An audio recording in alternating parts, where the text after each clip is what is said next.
যাকাত আল্লাহ রাব্বুল আলামিনের একটা কি গুরুত্বপূর্ণ ফরজ ইবাদত। ইসলামের স্তম্ভ, ইসলামের খুঁটি কয়টা? পাঁচটা। বুনিয়াল ইসলামু আলা খামসিন শাহাদাতু আল্লা ইলাহা ইল্লাল্লাহ। আল্লাহ নবী বলেন ইসলামের পাঁচটা খুঁটির উপর ইসলাম সুপ্রতিষ্ঠিত, পাঁচটা পিলারের উপর ইসলাম দণ্ডায়মান রয়েছে। ইসলাম দাঁড়ানো রয়েছে কয়টা খুঁটির উপর? পাঁচটা খুঁটির উপর। বুনিয়াল ইসলামু আলা খামসিন শাহাদাতু আল্লা ইলাহা ইল্লাল্লাহ। এক নাম্বার হচ্ছে আল্লাহ পাক রব্বুল আলামিন আমাদের সৃষ্টিকর্তা, আল্লাহ পাক রব্বুল আলামিন আমাদের রিজিকদাতা, আল্লাহ পাক রব্বুল আলামিন আমাদের পালনেওয়ালা, সার্বভৌম ক্ষমতার মালিক আল্লাহ। এই কথাটাকে মনে প্রাণে স্বীকার করে নেওয়া, তার মানে কি ঈমান। এটার উপরে কি আমাদের ঈমানটা সুপ্রতিষ্ঠিত। আল্লাহ ছাড়া কিছুই হয় না, একটা গাছের পাতাও নড়ে না আল্লাহ হুকুম ছাড়া। সামান্য একটা ধুলাও উড়ে না আল্লাহর হুকুম। তাহলে সর্বভৌম ক্ষমতার মালিক কে? একমাত্র আল্লাহ। এটা উপরে ইস্তেকামাত থেকে কি করি আমরা ঈমান। এক নাম্বার হচ্ছে কি ঈমান, এই কলেমার সাক্ষী দেওয়া। দুই নাম্বার হচ্ছে as-সালাত, নামাজ। বুনিয়াল ইসলাম ওয়ালা খামসিন শাহাদাতু আল্লা ইলাহা ইল্লাল্লাহ ওয়া আকিমুস সালাত, নামাজ প্রতিষ্ঠা করা। দুই নম্বরে কি নামাজ প্রতিষ্ঠা করা। নামাজ ওয়াকরামুস সালাত বলা হয় নাই, নামাজ পড়ার জন্য বলা হয় নাই। আল্লাহ কি ওয়াকরামুস সালাত বলা হয় নাই, বলা হয়েছে কি ওয়া আকিমুস সালাত, নামাজ প্রতিষ্ঠা করা। নামাজ প্রতিষ্ঠা করার অর্থ হচ্ছে আমিও পড়ব, আমার অধীনস্থ যারা রয়েছে সবাইকে নিয়ে করবে। এখানে যে ব্যক্তি ফ্যামিলির কর্তা, তার দায়িত্ব হচ্ছে ফ্যামিলির সবাইকে নিয়ে নামাজ আদায় করা। যিনি সমাজপতি, সমাজের নেতা, তার দায়িত্ব হচ্ছে কি সমাজের সবাইকে নিয়ে আদায় করা। যিনি এই মসজিদের যে এরিয়া রয়েছে, এই এরিয়ার যারা সভাপতি বা এই কর্মকর্তা আপনারা যারা রয়েছে, আপনাদের দায়িত্ব সবাইকে নিয়ে কি নামাজ আদায় করা। এখন এখানে আপনাদের কিন্তু কিছু দায়িত্ব রয়েছে। আপনারা যারা কমিটিতে আছেন কি আপনারা কিন্তু দায়মুক্ত না। আপনারা শুধু নামাজ পড়তে আসলে এখানেই শেষ না। আপনাদের দায়িত্ব আপনাদের এরিয়ার ভিতরে যারা রয়েছে এরা কারা নামাজ পড়ে, কারা পড়ে না। যারা পড়ে তাদেরকে আপনার সাধুবাদ জানাবেন, ওয়েলকাম দিবেন। যারা পড়ে না তাদেরকে দাওয়াত পৌঁছাতে প্রত্যেক নবী আদম আলাইহিস সালাম থেকে শুরু করে আমাদের শেষ জামানার নবী, আখিরি জামানার নবী মুহাম্মদ রাসূলুল্লাহ সাল্লাল্লাহু আলাইহি ওয়াসাল্লামের উপরে কি সকল নবীদের উপরে দাওয়াতের ইহতিমাম, দাওয়াত দেওয়া সকলের উপরে কি ছিল? ফরজ ছিল। রাসূলুল্লাহ সাল্লাল্লাহু আলাইহি ওয়াসাল্লাম শেষ ভাষণে, বিদায় হজের ভাষণে এই দায়িত্ব আপনার উপরে আমার উপরে কি পৌঁছে দিয়ে গিয়েছেন।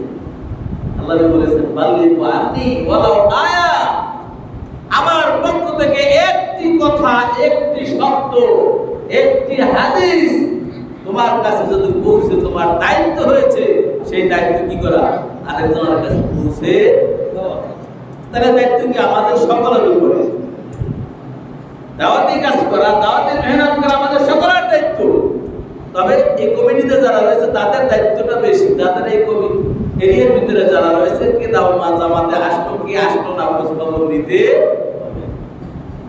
শুধু তাই নয়, এই নামাজ আমাদেরকে কি শেখায়?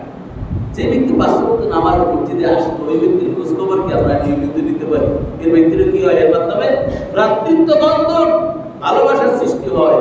এর পাশাপাশি তার খোঁজ খবর নেওয়া, সে কি অবস্থায় আছে, ভালো আছে না মন্দ আছে, সুস্থ আছে না অসুস্থ আছে, অভাবে আছে না সম্পদশালী আছে, এই যাবতীয় খোঁজ খবর কি নেওয়া একজন মুমিন হিসেবে আপনার আমার সকলের কি। তাহলে ২ নাম্বার পিলারটার নাম হচ্ছে ওয়াকিমুস সালাত, নামাজ প্রতিষ্ঠা করা। ৩ নাম্বার পিলারটা হচ্ছে ওয়াতুস সালাত। ৩ নাম্বার পিলার কি? যাকাত। আল্লাহ পাক রব্বুল আলামিন কালাম হাকিমের ভিতরে যত জায়গায় নামাজের কথা বলছে সাথে সাথে কি যাকাতের কথা বলেছে।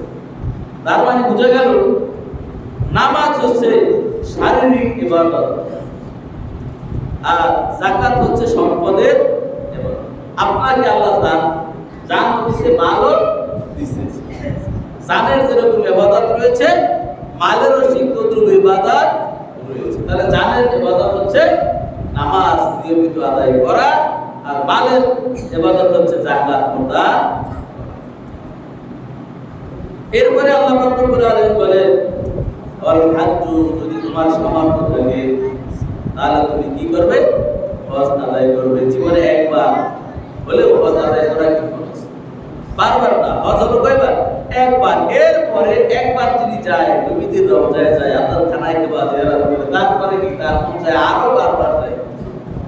তবে একবার ফরজ, একবার ফরজ। বারবার যাওয়া এটা আপনার নফল ইবাদত, তখন হজ করবে। তাহলে অন্তত আল্লাহ আমাদের সবাইকে অন্তত জীবনে একবার হলেও হজ করার তৌফিক দান করুন, সকলে বলি আমিন। তাহলে 4 নাম্বার পিলার এই হাদিসে বলছে কি? হজের কথা। 5 নাম্বার বলছে সুমু রমাদান, রমজান মাস যদি তুমি পেয়ে যাও, এই রমজান মাসের রোজা ভালো। এই 5টা হচ্ছে ইসলামের স্তম্ভ। আল্লাহ রাব্বুল আলামিন আমাদের সেই পিলারগুলি মজবুত করার তৌফিক দান করুন, আমলের মাধ্যমে সকলে বলি আমিন। সম্মানিত ভাইরা, আমি খুতবাতে একটি আয়াত তেলাওয়াত করেছি। আল্লাহ রাব্বুল আলামিন বলেন, ওয়াকিমুস সালাতা ওয়া আতুজ যাকাতা ওয়া আতিউর রাসূলা লাআল্লাকুম তুরহামুন।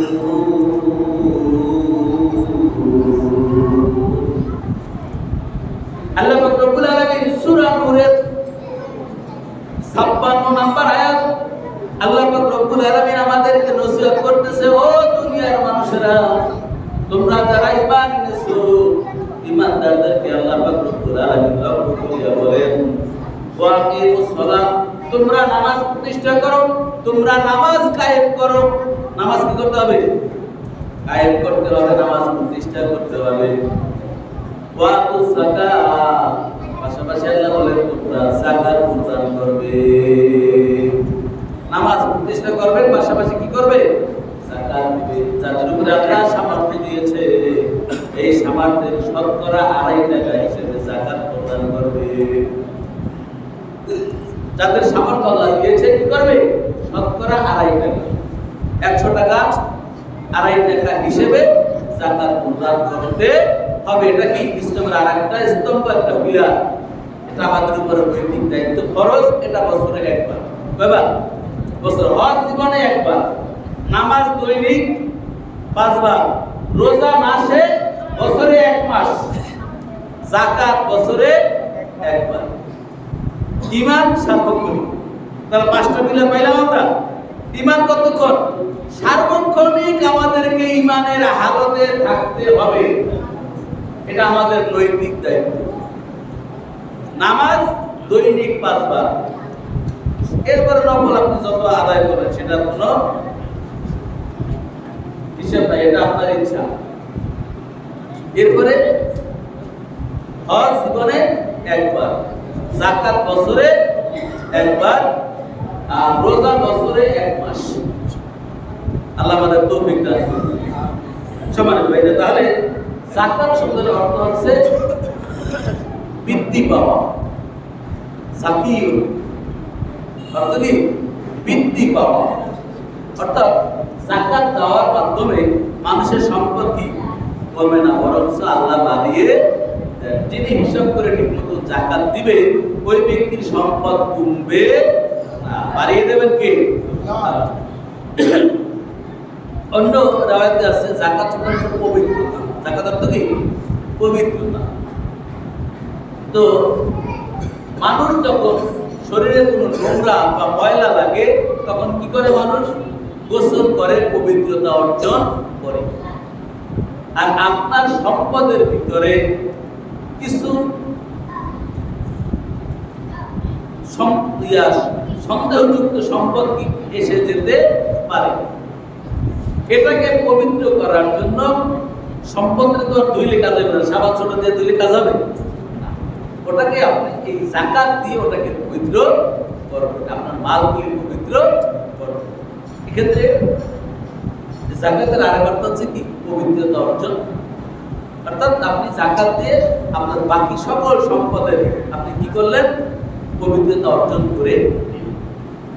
তাহলে যাকাত যদি কোনো ব্যক্তি এর সংজ্ঞা হচ্ছে যদি কোনো ব্যক্তি 1 বছর পর্যন্ত 7.5 ভরি বা 7.5 তোলা স্বর্ণ বা 52 তোলা রূপা সমপরিমাণ সম্পদ 1 বছর কোনো ব্যক্তির কাছে যদি স্থির থাকে, ওই ব্যক্তিকে শতকরা 2.5 টাকা হারে যাকাত প্রদান করাকে বা দান করে দেওয়াকে কি বলে যাকাত।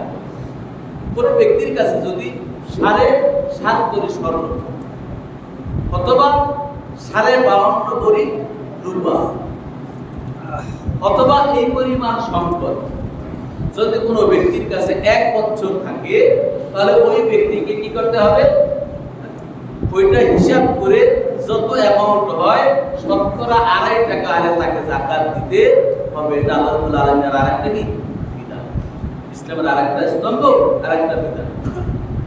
তাহলে বোঝা গেল কি আমার 7.5 ভরি স্বর্ণ যদি থাকে বা কিছু কম আছে, আরো কিছু কি আছে রূপা আছে, আরো কিছু ক্যাশ টাকা আছে, তিনটা মিলে কি হলো 7.5 তোলা বা 7.5 ভরি সোনা বা 52 তোলা রূপার সমপরিমাণ হয়ে গেছে। এটা আমার কাছে 1 বছর যদি থাকে, তাহলে আমাকে কি করতে হবে, শতকরা 2.5 টাকা হারে আমাকে যাকাত দিতে। ক্লিয়ার? বুঝছেন তো আমরা? ক্লিয়ার ভাই? তাহলে শুধু স্বর্ণ হিসাব না, শুধু রূপা হিসাব না, আপনার সোনা রূপা এবং গচ্ছিত টাকা মূলধন তিনটা মিলে যদি 1 বছর আপনার কাছে থাকে, তাহলে কি আপনার উপরে যাকাত খরচ হয়েছে, আপনাকে যাকাত দিতে। যদি না দেয় তাহলে কিয়ামতের ময়দানে আল্লাহর নবী বলেন তার এই সম্পদকে একটা টেকো সাপে রূপান্তর করা হবে। কি সাপে? টেকো সাপ। সাপ আবার টেকো সাপ হয় কেমন? তাকে কোন সাপের মাথায় কি চুল আছে? নাই, সবই তো টাক। তারপরেও এটা আল্লাহ রাব্বুল আলামিন প্রচন্ড বিষধর সাপ বুঝাতে কি আল্লাহ রাসূল বলছেন টেকো সাপে রূপান্তর করা হবে। এই সাপ তার গলায় পেঁচিয়ে তার চোয়ালের ভিতরে কামড় দিতে থাকবে, তার পৃষ্ঠ দেশে কামড় দিতে থাকবে, এবং এই সাপ তাকে বলবে আনা মালুকা আনা কানসুকা, আমি তোমার গচ্ছিত সম্পদ, আমি তোমার মাল। আজকে তুমি দুনিয়ায় ভোগ করতে পারো নাই, দুনিয়ায় জমা করে রেখে এসেছো, আজকে তোমার এই সম্পদের স্বাদ তুমি ভোগ করো।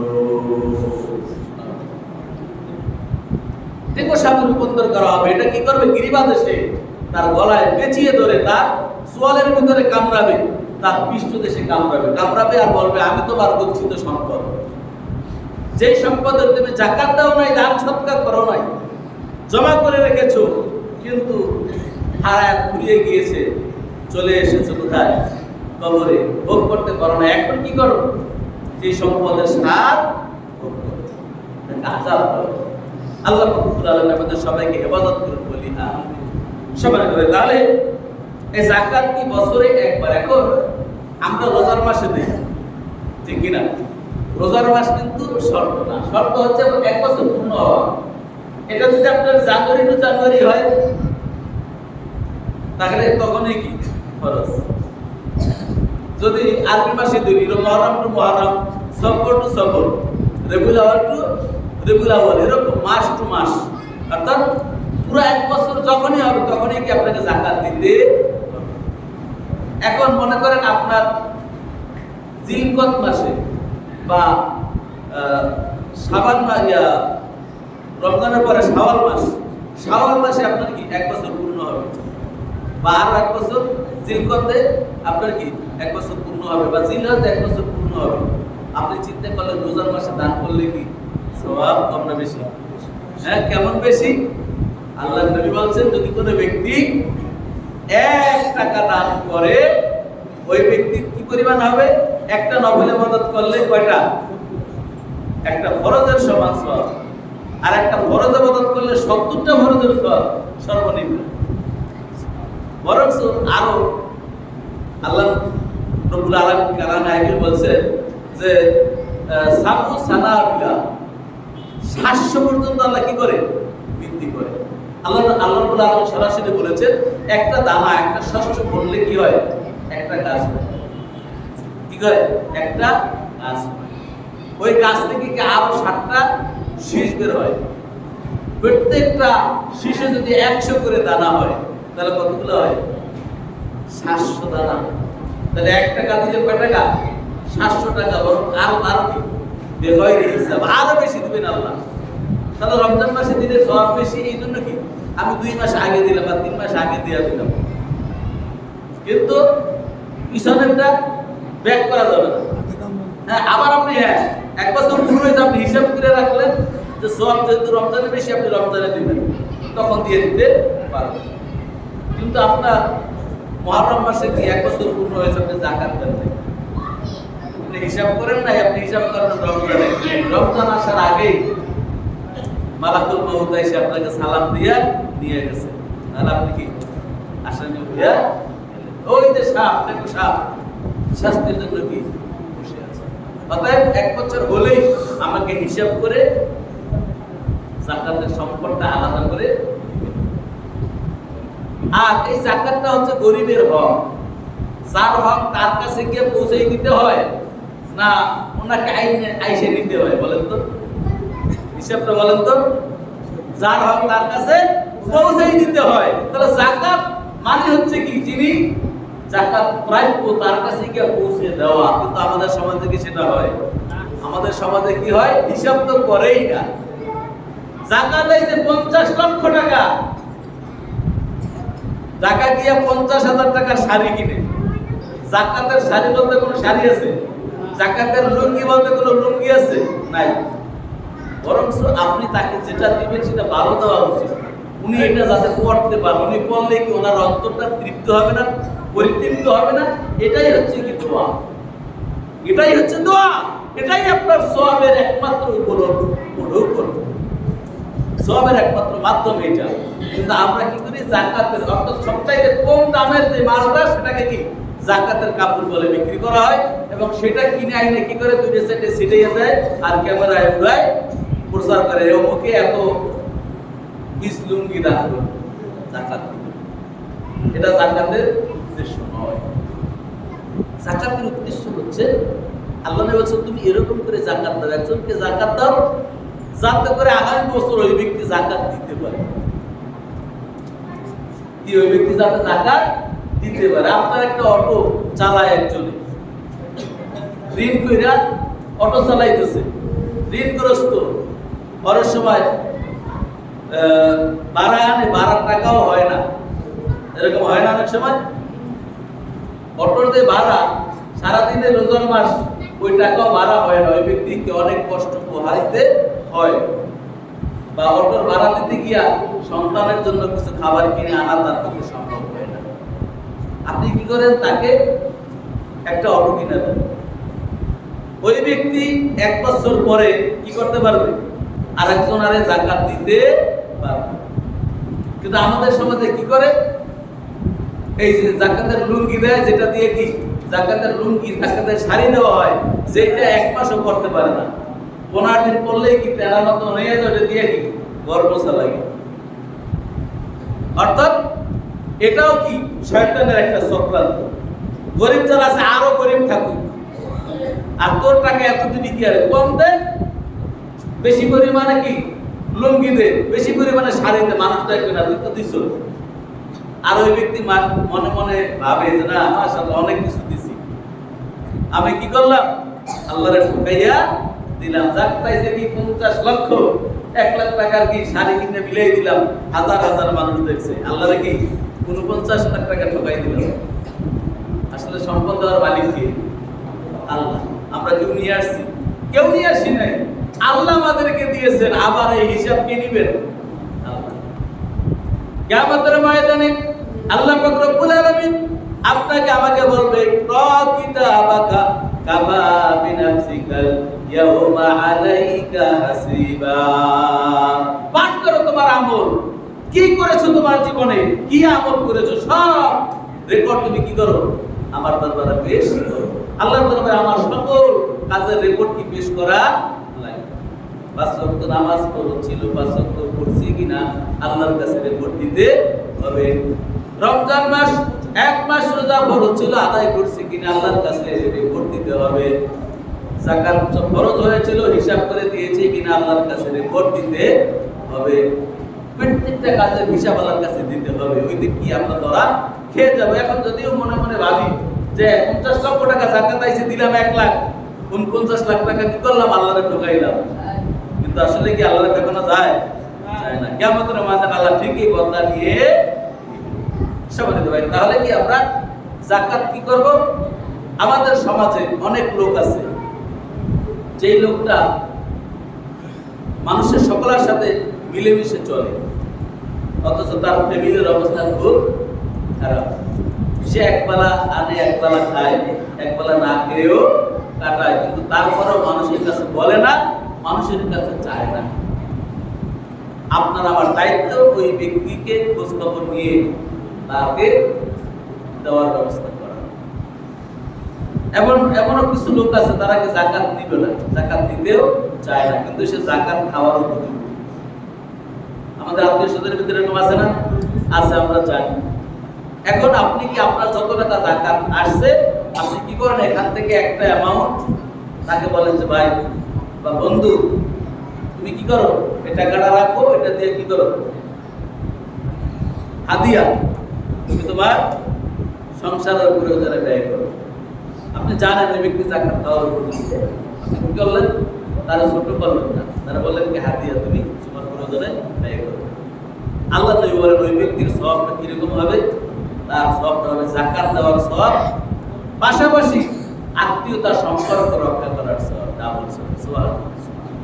তাহলে আমাদের দায়িত্ব হচ্ছে আমাদের পাড়া প্রতিবেশীর ভিতরে যারা অসহায় হচ্ছে, অনেকে আছে সকলের কাছে চাইতে পারে, তার ঠিক মতন তার সংসারও চলতেছে, অনেক কাছে চাইতে পারে না, সে ঠিক মতন চলতে পারতেছে না, তাকে আগে দেওয়া, তাকে কি আগে দেওয়া।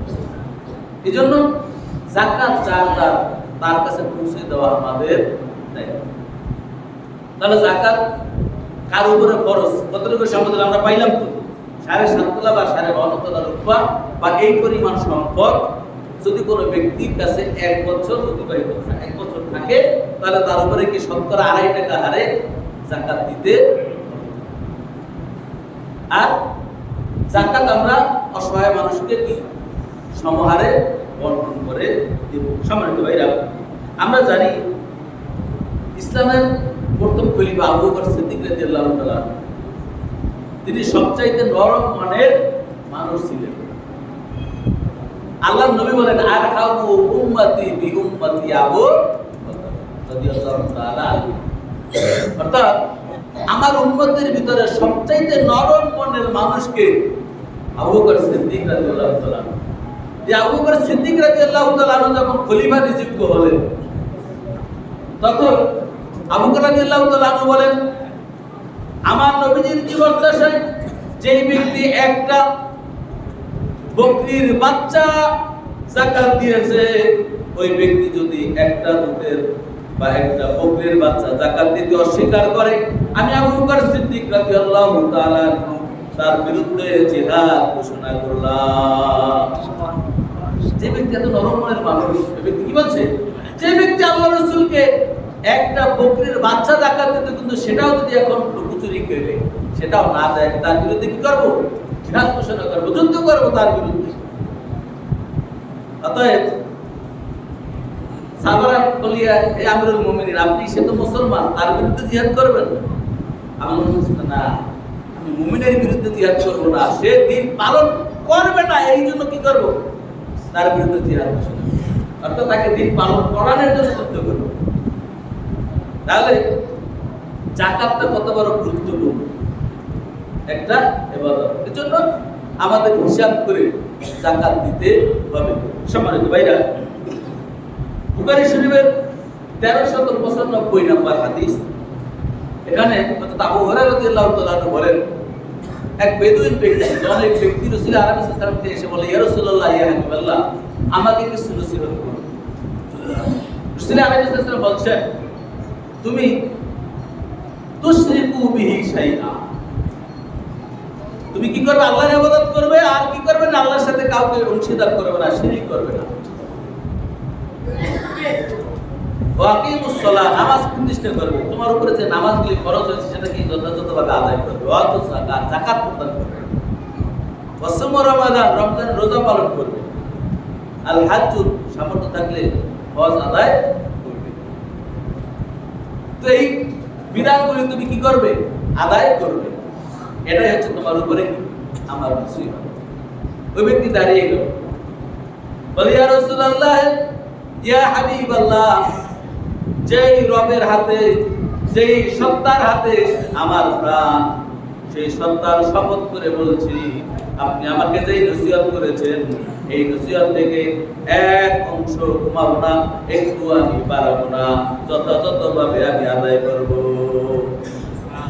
আপনি আমাকে যতটুকু আমল করার কথা বলেছেন, আমি কমাবো না, বাড়াবো না, যথাযথভাবে আদায় করে যাব।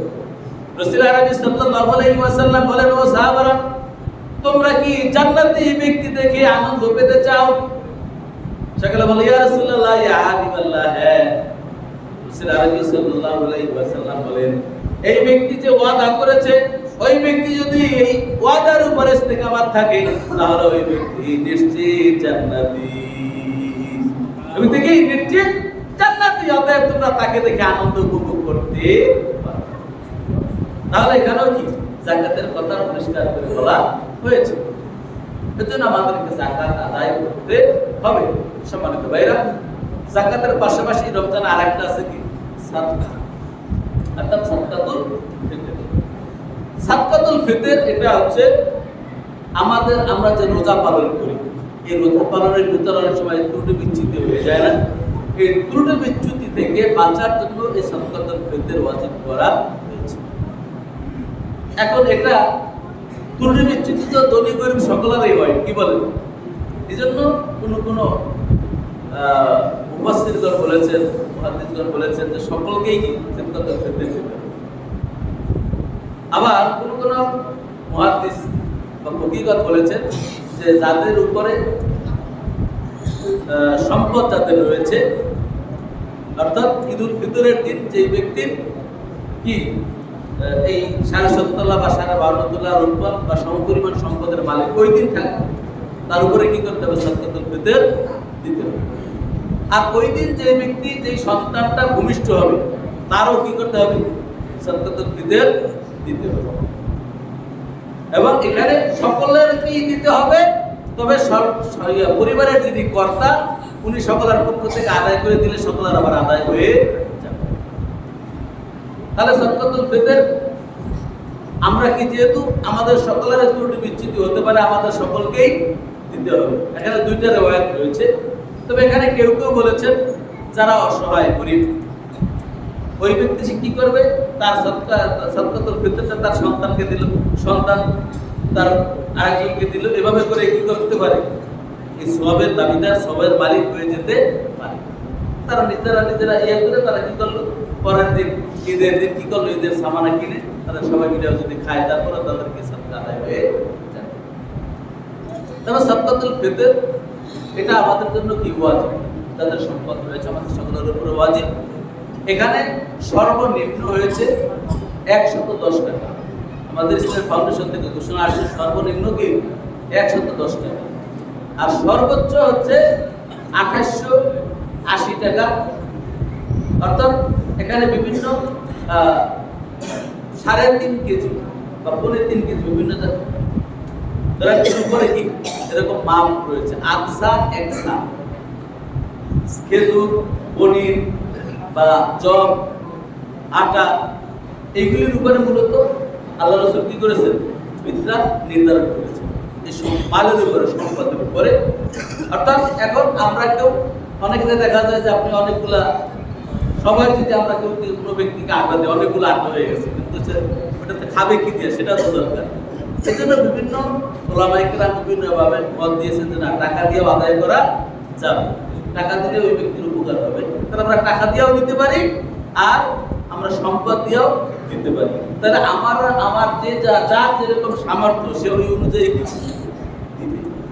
আর তো আমি যদি চিন্তা করি আদাসা খেজুর বা 3 কেজি খেজুরের দাম কত, কেউ খায় 300 টাকার, কেউ খায় 1200 টাকার, কেউ খায় 2000 টাকার খেজুর। সকলের ক্ষেত্রে কি সমান হবে? আপনি যেই মানের খান ওই মানের দিবেন। তাহলে সর্বোচ্চ 2880 টাকা, সর্বনিম্ন 110 টাকা। আল্লাহ রাব্বুল আলামিন আমাদের সবাইকে এই সত্যের যথাযথ আদায় করার তৌফিক দান করুন।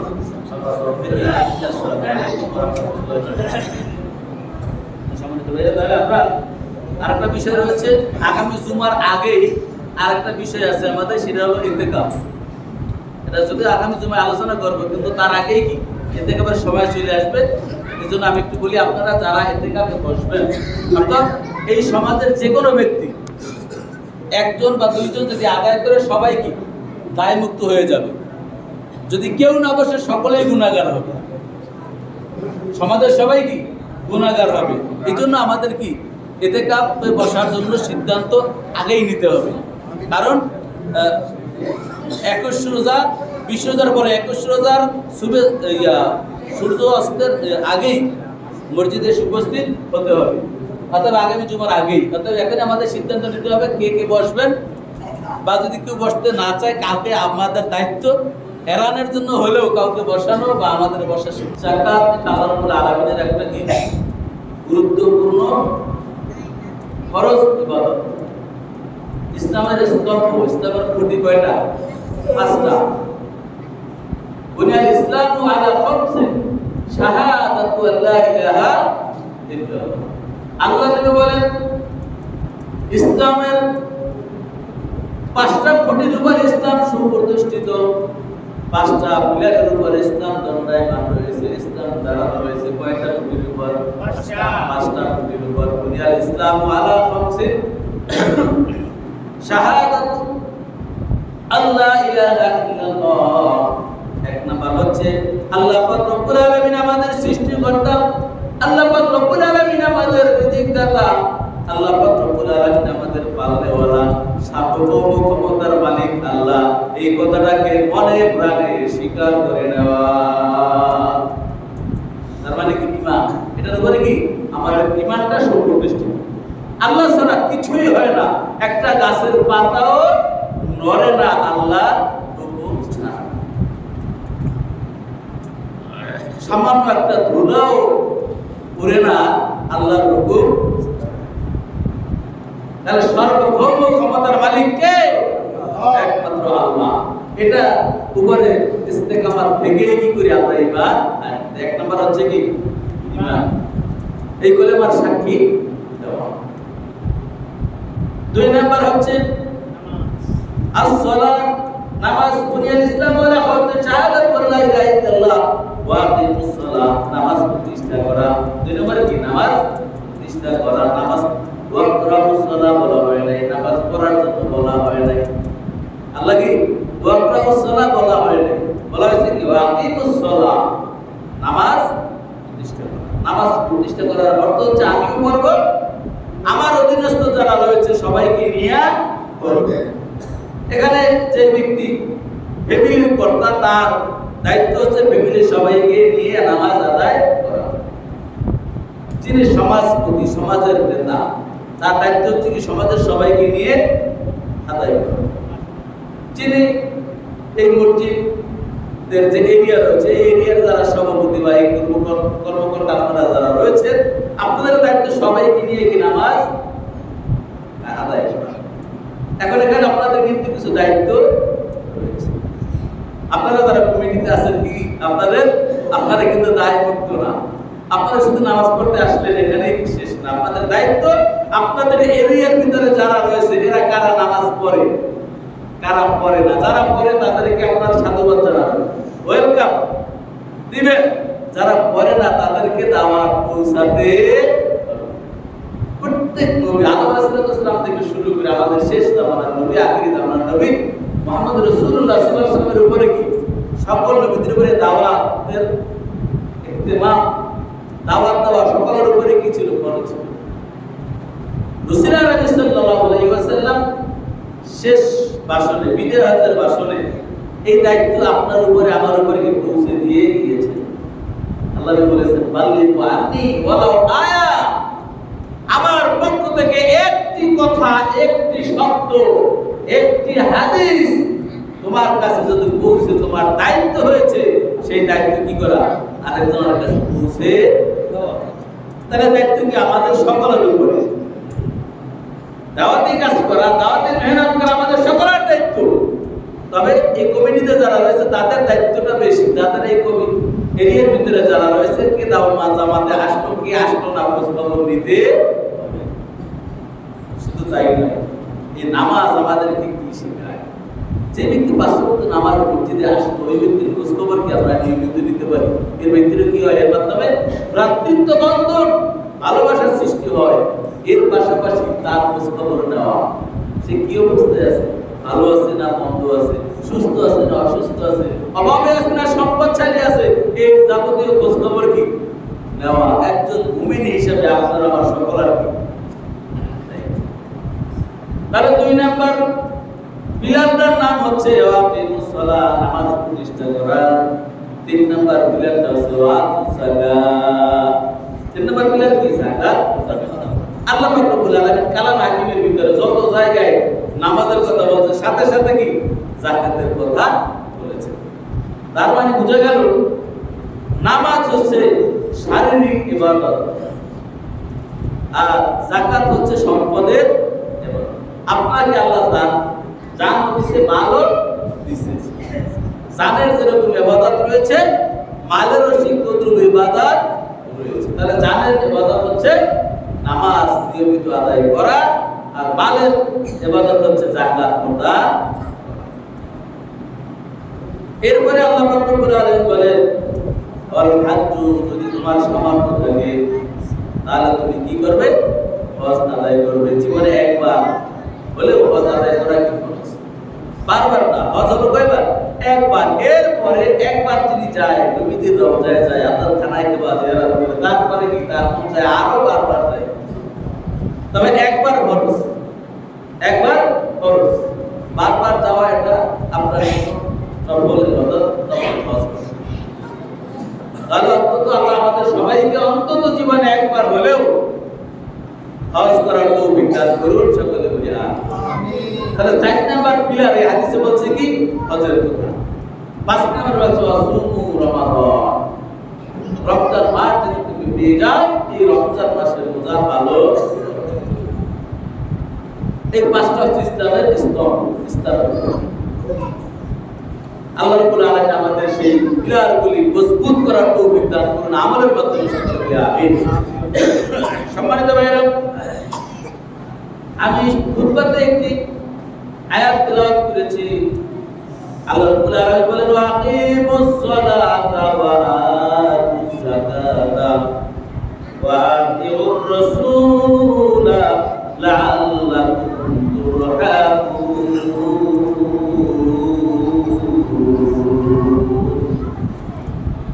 আল্লাহ পাক রব্বুল আলামিন সূরা নূরের 56 নাম্বার আয়াত আল্লাহ পাক রব্বুল আলামিন আমাদেরকে নসিহত করতেছে, ও দুনিয়ার মানুষেরা, তোমরা যারা ঈমান এনেছো, ঈমানদারদেরকে আল্লাহ পাক রব্বুল আলামিন লক্ষ্য করিয়া বলেন, ওয়াকিমুস সালাহ, তোমরা নামাজ প্রতিষ্ঠা করো, তোমরা নামাজ কায়েম করো। নামাজ কি করতে হবে? কায়েম করতে হবে, নামাজ প্রতিষ্ঠা করতে হবে। ওয়াতুস যাকাত, পাশাপাশি আল্লাহ বলেন তোমরা যাকাত প্রদান করবে। নামাজ প্রতিষ্ঠা করবে, পাশাপাশি কি করবে? যাকাত দিবে। যাদের উপরে আল্লাহ সামর্থ্য দিয়েছে, এই সামর্থ্যের শতকরা 2.5 টাকা হিসেবে যাকাত প্রদান করবে। যাদের সামর্থ্য আল্লাহ দিয়েছে কি করবে? শতকরা 2.5 টাকা, 100 টাকা 2.5 টাকা হিসেবে যাকাত প্রদান করতে হবে। এটা কি ইসলামের আরেকটা স্তম্ভ, একটা পিলার। এটা আমাদের উপরে নৈতিক দায়িত্ব, ফরজ। এটা বছরে একবার, কয়বার? বছর। হজ জীবনে একবার, নামাজ দৈনিক 5 বার, রোজা মাসে বছরে এক মাস, যাকাত বছরে একবার, ঈমান সার্বক্ষণিক। তাহলে 5টা পিলার পাইলাম আমরা। ঈমান কতক্ষণ? সার্বক্ষণিক আমাদেরকে ঈমানের হালতে থাকতে হবে, এটা আমাদের নৈতিক দায়িত্ব। নামাজ দৈনিক 5 বার, এরপরে নফল আপনি যত আদায় করেন সেটা কোনো হিসাব নাই, এটা আপনার ইচ্ছা। এরপরে হজ জীবনে একবার, যাকাত বছরে একবার, আর রোজা বছরে 1 মাস। আল্লাহ আমাদের তৌফিক দান করুন। সম্মানিত ভাইরা, তাহলে যাকাত শব্দের অর্থ হচ্ছে বৃদ্ধি পাওয়া। জাকির অর্থ কি? বৃদ্ধি পাওয়া। অর্থাৎ যাকাত দেওয়ার মাধ্যমে মানুষের সম্পদ কি কমে না, বরং আল্লাহ বাড়িয়ে দেন। যিনি হিসাব করে ঠিকমতো যাকাত দিবে ওই ব্যক্তির সম্পদ কমবে না, বাড়িয়ে দেবেন কে? অন্য রাওয়ায়াতে আছে যাকাত হচ্ছে পবিত্রতা। যাকাত অর্থ কি? পবিত্রতা। তো মানুষ যখন শরীরে কোনো নোংরা বা ময়লা লাগে তখন কি করে? মানুষ গোসল করে, পবিত্রতা অর্জন করে। আর আপনার সম্পদের ভিতরে কিছু সন্দেহযুক্ত সম্পদ এসে যেতে পারে। এটাকে পবিত্র করার জন্য সম্পদের তো ধুইলে কাজ হবে না, সাবান ছোট দিয়ে ধুইলে কাজ হবে না। ওটাকে আপনি এই যাকাত দিয়ে ওটাকে পবিত্র করবেন, আপনার মালগুলি পবিত্র করবেন। এক্ষেত্রে যাকাতের আরেক অর্থ হচ্ছে কি? পবিত্রতা অর্জন। অর্থাৎ আপনি যাকাত দিয়ে আপনার বাকি সকল সম্পদের আপনি কি করলেন? পবিত্রতা অর্জন করে। তাহলে যাকাত যদি কোনো ব্যক্তি, এর সংজ্ঞা হচ্ছে যদি কোনো ব্যক্তি 1 বছর পর্যন্ত 7.5 ভরি বা 7.5 তোলা স্বর্ণ বা 52 তোলা রূপা সমপরিমাণ সম্পদ 1 বছর কোনো ব্যক্তির কাছে যদি স্থির থাকে, ওই ব্যক্তিকে শতকরা 2.5 টাকা হারে যাকাত প্রদান করাকে বা দান করে দেওয়াকে কি বলে? যাকাত। কোনো ব্যক্তির কাছে যদি 7.5 ভরি স্বর্ণ অথবা 52.5 ভরি রূপা অথবা এই পরিমাণ সম্পদ যদি কোনো ব্যক্তির কাছে 1 বছর থাকে, তাহলে ওই ব্যক্তিকে কি করতে হবে?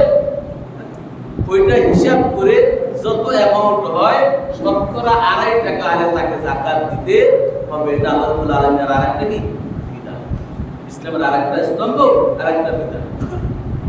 তাহলে বোঝা গেল কি? আমার 7.5 ভরি স্বর্ণ যদি থাকে বা কিছু কম আছে, আরো কিছু কি আছে? রূপা আছে, আরো কিছু ক্যাশ টাকা আছে, তিনটা মিলে কি হলো? 7.5 তোলা বা 7.5 ভরি সোনা বা 52 তোলা রূপার সমপরিমাণ হয়ে গেছে। এটা আমার কাছে 1 বছর যদি থাকে, তাহলে আমাকে কি করতে হবে?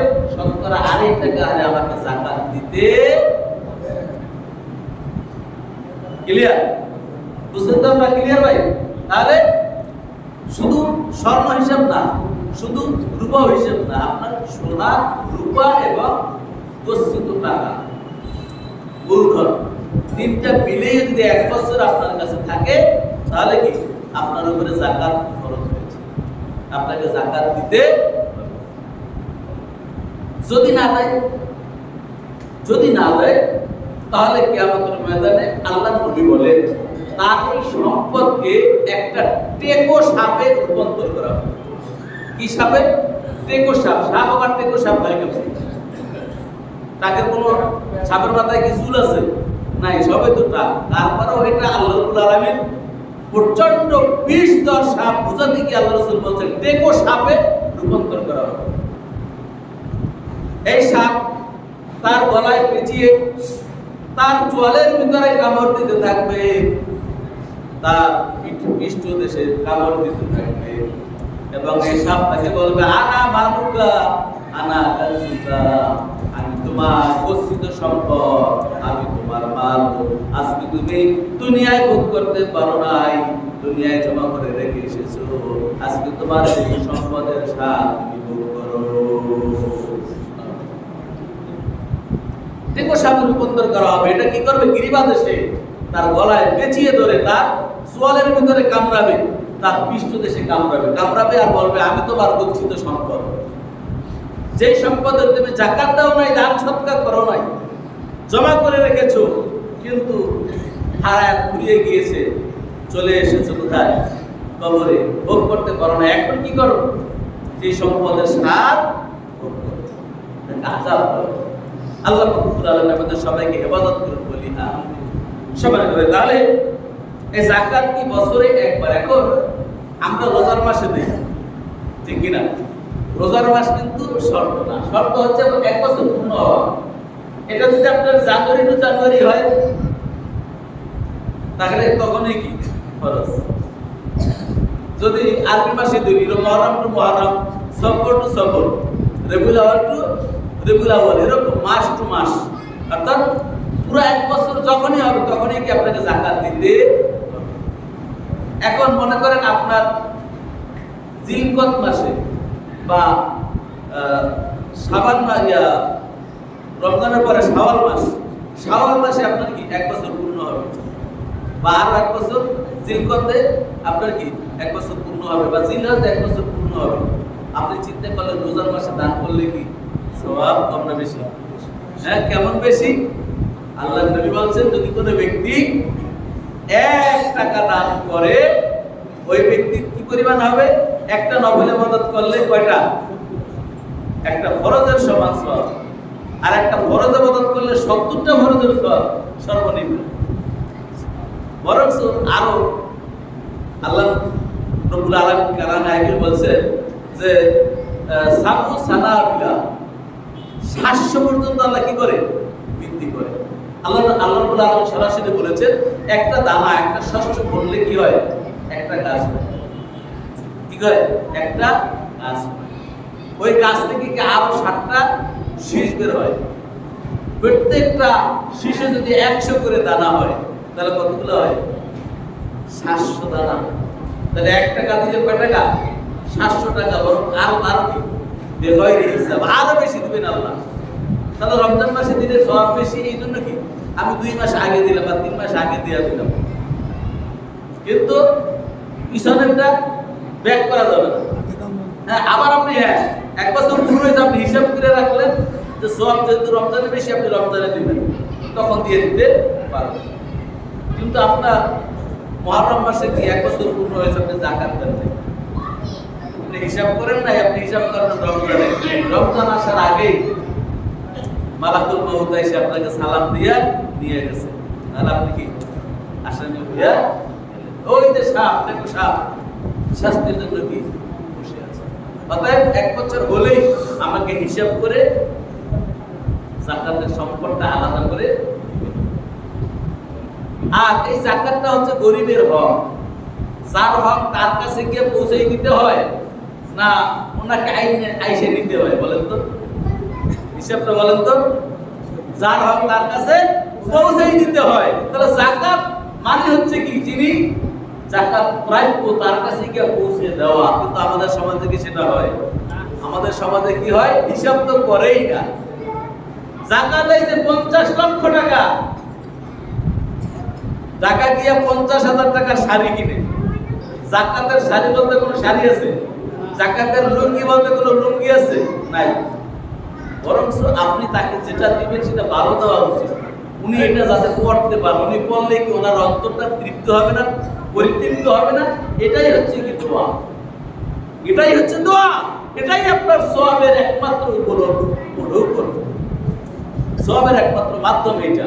কিন্তু আমরা কি করি? যাকাতের অর্থাৎ সবচাইতে কম দামের যে মালটা, সেটাকে কি যাকাতের কাপড় বলে বিক্রি করা হয়, এবং সেটা কিনে আইনে কি করে 2 সেটে ছিটিয়ে দেয় আর ক্যামেরায় উড়ায় প্রচার করে, অমুকে এত ইসলুঙ্গি দান করবে।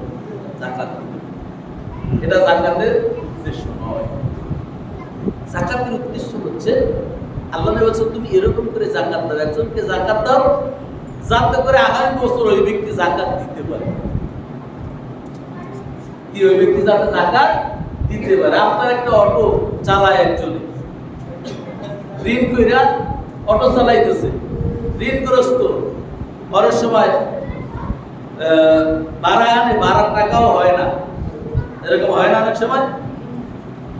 অটোর যে ভাড়া সারাদিনে রোজার মাস, ওই টাকাও ভাড়া হয় না, ওই ব্যক্তিকে অনেক কষ্ট পোহাইতে হয়। বা অটোর ভাড়া দিতে গিয়া সন্তানের জন্য কিছু খাবার কিনে আনা তার পক্ষে সম্ভব হয় না। আপনি কি করেন? তাকে একটা অটো কিনে দেন। ওই ব্যক্তি 1 বছর পরে কি করতে পারবে? আরেকজন আরে যাকাত দিতে পারবে। কিন্তু আমাদের সমাজে কি করে? এই যে যাকাতের লুঙ্গি দেয়, যেটা দিয়ে কি যাকাতের লুঙ্গি, যাকাতের শাড়ি দেওয়া হয়, যেটা 1 মাসও করতে পারে না, 15 দিন করলেই কি তেরা মতো হয়ে যায়, ওটা দিয়ে কি ঘর মোছা লাগে। অর্থাৎ এটাও কি শয়তানের একটা চক্রান্ত। গরিব যারা আছে আরো গরিব থাকুক, আর তোর টাকা এত দিবি কি আরে কম দে, বেশি পরিমাণে কি লুঙ্গি দে, বেশি পরিমাণে শাড়ি দে, মানুষ দেখবে না, তুই তো দিছ। আর ওই ব্যক্তি মনে মনে ভাবে যে না, মাশাআল্লাহ অনেক কিছু দিছি, আমি কি করলাম? আল্লাহরে ঠকাইয়া দিলাম। যাক পাইছে কি 50 লক্ষ, 1 লাখ টাকার কি শাড়ি কিনে বিলাই দিলাম, হাজার হাজার মানুষ দেখছে। আল্লাহরে কি 49 লাখ টাকা ঠকাই দিলাম। আসলে সম্পদ দেওয়ার মালিক কে? আল্লাহ। আমরা কেউ নিয়ে আসছি? কেউ নিয়ে আসি নাই, আল্লাহ আমাদেরকে দিয়েছেন। আবার এই হিসাব কে নিবেন? আল্লাহ। কিয়ামতের ময়দানে আল্লাহ পাক রব্বুল আলামিন আপনাকে আমাকে বলবে, কিতাবাকা কাফা বিনাফসিকা ইয়াউমা আলাইকা হাসিবা। পাঠ করো তোমার আমল, কি করেছো তোমার জীবনে, কি আমল করেছো, সব রেকর্ড তুমি কি করো? আমার দরবারে পেশ করো। আল্লাহর দরবারে আমার সকল কাজের রেকর্ড কি পেশ করা লাগে। 5 ওয়াক্ত নামাজ পড়ছিল, 5 ওয়াক্ত পড়ছি কিনা আল্লাহর কাছে রেকর্ড দিতে হবে। রমজান মাস 1 মাস রোজা ফরজ ছিল, আদায় করছি কিনা আল্লাহর কাছে রেকর্ড দিতে হবে। যাকাত ফরজ হয়েছিল, হিসাব করে দিয়েছি কিনা আল্লাহর কাছে রেকর্ড দিতে হবে। প্রত্যেকটা কাজের হিসাব আল্লাহর কাছে দিতে হবে। ওই দিন কি আমরা ধরা খেয়ে যাবো। এখন যদিও মনে মনে ভাবি যে 50 লক্ষ টাকা যাকাত আইছে, দিলাম 1 লাখ, 49 লাখ টাকা কি করলাম? আল্লাহরে ঠকাইলাম। কিন্তু আসলে কি আল্লাহরে ঠকানো যায়? যায় না। কিয়ামতের ময়দানে আল্লাহ ঠিকই বদলা নিয়ে সমানিত ভাই। তাহলে কি আমরা যাকাত কি করব? আমাদের সমাজে অনেক লোক আছে, যেই লোকটা মানুষের সকলের সাথে মিলেমিশে চলে, অথচ তার ফ্যামিলির অবস্থা খুব খারাপ। সে একবেলা আনে, একবেলা খায়, একবেলা না খেয়েও কাটায়, কিন্তু তারপরেও মানুষের কাছে বলে না, মানুষের কাছে চায় না। আপনার আমার দায়িত্ব ওই ব্যক্তিকে খোঁজ খবর নিয়ে তাকে দেওয়ার ব্যবস্থা করা। এমনও কিছু লোক আছে তারা কি যাকাত দিবে না, যাকাত দিতেও চায় না, কিন্তু সে যাকাত খাওয়ার উপযোগী। আমাদের আত্মীয় স্বজনের ভিতরে এরকম আছে না? আছে, আমরা জানি। এখন আপনি কি আপনার যত টাকা যাকাত আসছে, আপনি কি করেন? এখান থেকে একটা অ্যামাউন্ট তাকে বলেন যে ভাই বা বন্ধু, তুমি কি করো, এই টাকাটা রাখো, এটা দিয়ে কি করো? হাদিয়া, তুমি তোমার সংসারের প্রয়োজনে ব্যয় করো। আপনি জানেন এই ব্যক্তি যাকাত খাওয়ার উপযোগী, আপনি কি করলেন? তারা ছোট করলেন না, তারা বললেন কি হাদিয়া, তুমি তোমার প্রয়োজনে ব্যয় করো। আল্লাহ নবী বলেন ওই ব্যক্তির সওয়াবটা কিরকম হবে? তার সওয়াবটা হবে যাকাত দেওয়ার সওয়াব, পাশাপাশি আত্মীয়তার সম্পর্ক রক্ষা করার সওয়াব, ডাবল সওয়াব। তাহলে আমাদের দায়িত্ব হচ্ছে আমাদের পাড়া প্রতিবেশীর ভিতরে যারা অসহায় হয়েছে, অনেকে আছে সকলের কাছে চাইতে পারে, তার ঠিক মতন তার সংসারও চলতেছে, অনেক কাছে চাইতে পারে না, সে ঠিক মতন চলতে পারতেছে না, তাকে আগে দেওয়া, তাকে কি আগে দেওয়া। এই জন্য যাকাত তার কাছে পৌঁছে দেওয়া আমাদের দায়িত্ব। তাহলে যাকাত কার উপরে খরচ, কতটুকু সম্পদ আমরা পাইলাম তো? 7.5 তলা বা 52 তলা রূপা বা এই পরিমাণ সম্পদ যদি কোনো ব্যক্তির কাছে 1 বছর অতিবাহিত থাকে, 1 বছর থাকে, তাহলে তার উপরে কি 2.5 টাকা হারে যাকাত দিতে। আর যাকাত আমরা অসহায় মানুষকে কি সমহারে বন্টন করে দেব। সম্মানিত ভাইরা, আমরা জানি ইসলামের প্রথম খলিফা আবু বকর সিদ্দিক রাদিয়াল্লাহু তাআলা তিনি সবচাইতে নরম মনের মানুষ ছিলেন। আল্লাহর নবী বলেন আরহামু উম্মতি বি উম্মতি আবু বকর রাদিয়াল্লাহু তাআলা। অর্থাৎ আমার উম্মতের ভিতরে সবচাইতে নরম মনের মানুষকে আবু বকর সিদ্দিক রাদিয়াল্লাহু তাআলা। যে আবু বকর সিদ্দিক রাদিয়াল্লাহু তাআলা যখন খলিফা নিযুক্ত হলেন, তখন আবু বকর রাদিয়াল্লাহু তাআলা বলেন আমার নবীজির জীবদ্দশায় যেই ব্যক্তি একটা বকরির বাচ্চা যাকাত দিয়েছে, ওই ব্যক্তি যদি একটা উটের বা একটা বকরির বাচ্চা যাকাত দিতে অস্বীকার করে, আমি আবু বকর সিদ্দিক রাদিয়াল্লাহু তাআলা তার বিরুদ্ধে জিহাদ ঘোষণা করলাম। যে ব্যক্তি এত নরম মনের মানুষ, ওই ব্যক্তি কি বলছে? যে ব্যক্তি আল্লাহর রাসূলকে একটা বকরির বাচ্চা যাকাত দিত, কিন্তু সেটাও যদি এখন লুকোচুরি করে সেটাও না দেয়, তার বিরুদ্ধে কি করব? জিহাদ ঘোষণা করব, যুদ্ধ করব তার বিরুদ্ধে। অতএব সাহাবারা বলিয়া হে আমিরুল মুমিনিন, আপনি সে তো মুসলমান, তার বিরুদ্ধে জিহাদ করবেন? আমি বলছি না, আমি মুমিনের বিরুদ্ধে জিহাদ করব না, সে দিন পালন করবে না, এই জন্য কি করব? তার বিরুদ্ধে জিহাদ ঘোষণা করব, অর্থাৎ তাকে দিন পালন করানোর জন্য যুদ্ধ করব। তাহলে যাকাতটা কত বড় গুরুত্বপূর্ণ একটা ইবাদত, এজন্য আমাদের হিসাব করে যাকাত দিতে হবে।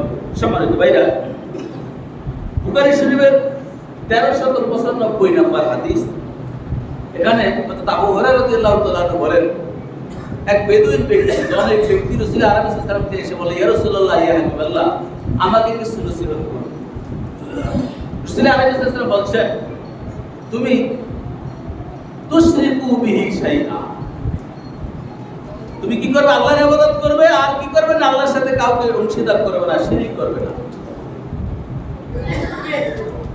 ওয়াকিমুস সালাহ, নামাজ প্রতিষ্ঠা করবে, তোমার উপরে যে নামাজগুলি ফরজ হয়েছে সেটাকে যথাযথভাবে আদায় করবে। ওয়াতুস যাকাত, যাকাত প্রদান করবে।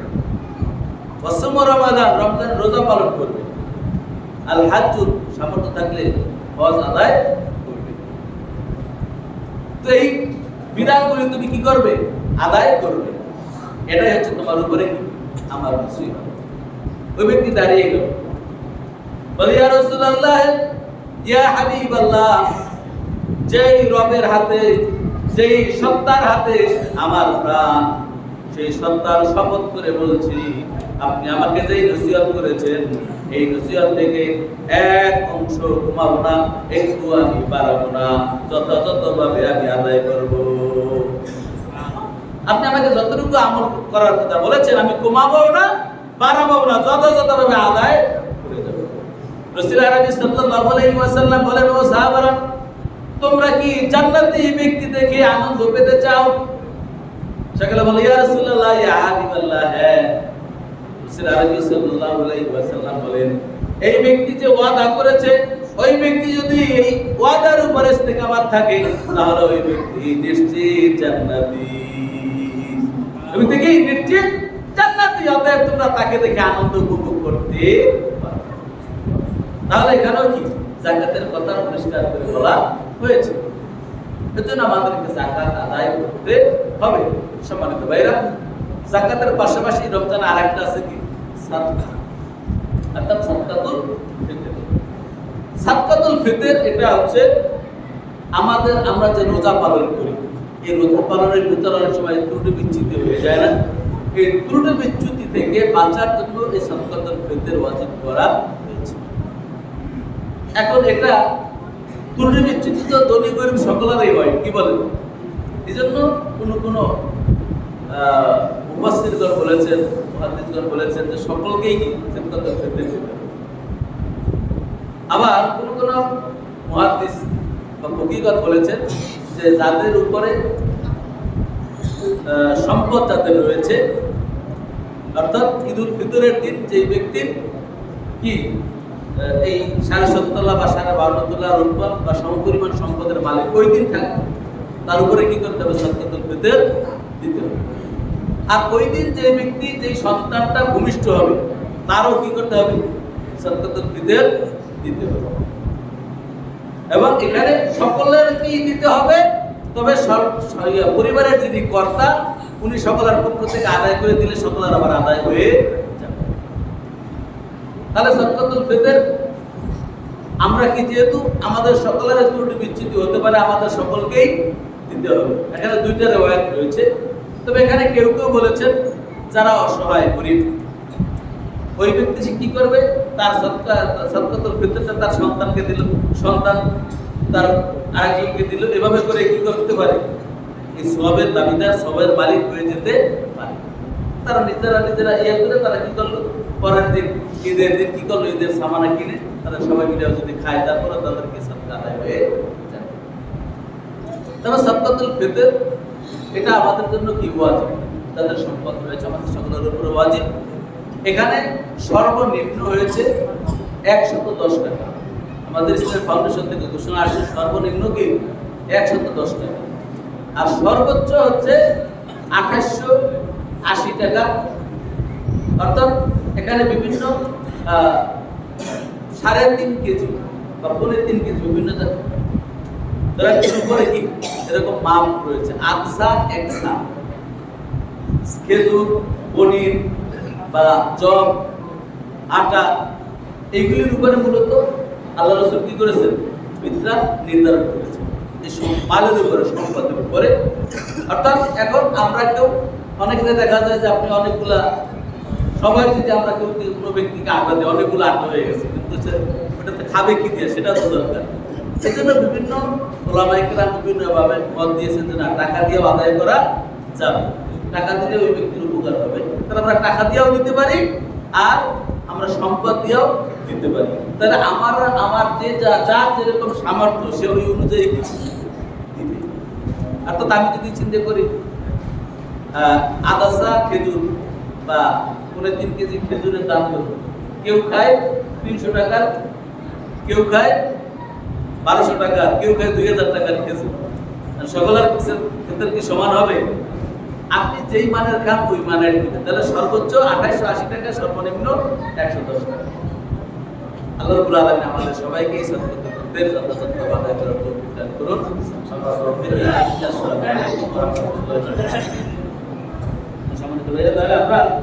আরেকটা বিষয় রয়েছে, আগামী জুমার আগেই আরেকটা বিষয় আছে আমাদের, সেটা হলো ইতিকাফ। এটা যদি আগামী জুমায় আলোচনা করবো, কিন্তু তার আগেই কি ইতিকাফের সময় চলে আসবে। এই জন্য আমি একটু বলি, আপনারা যারা ইতিকাফে বসবেন, অর্থাৎ এই সমাজের যে কোনো ব্যক্তি একজন বা দুইজন যদি আদায় করে সবাই কি দায় মুক্ত হয়ে যাবে। যদি কেউ না বসে সকলেই গুনাহগার হবে, সমাজের সবাই কি গুনাহগার হবে। এই জন্য আমাদের কি ইতিকাফে বসার জন্য সিদ্ধান্ত আগেই নিতে হবে। কারণ 21 রোজা, 20 রোজার পরে 21 রোজার সূর্য অস্তের আগেই মসজিদে উপস্থিত হতে হবে, অথবা আগামী জুমার আগেই। অর্থাৎ এখন আমাদের সিদ্ধান্ত নিতে হবে কে কে বসবেন, বা যদি কেউ বসতে না চায় কাউকে আমাদের দায়িত্ব এড়ানোর জন্য হলেও কাউকে বসানো বা আমাদের বসা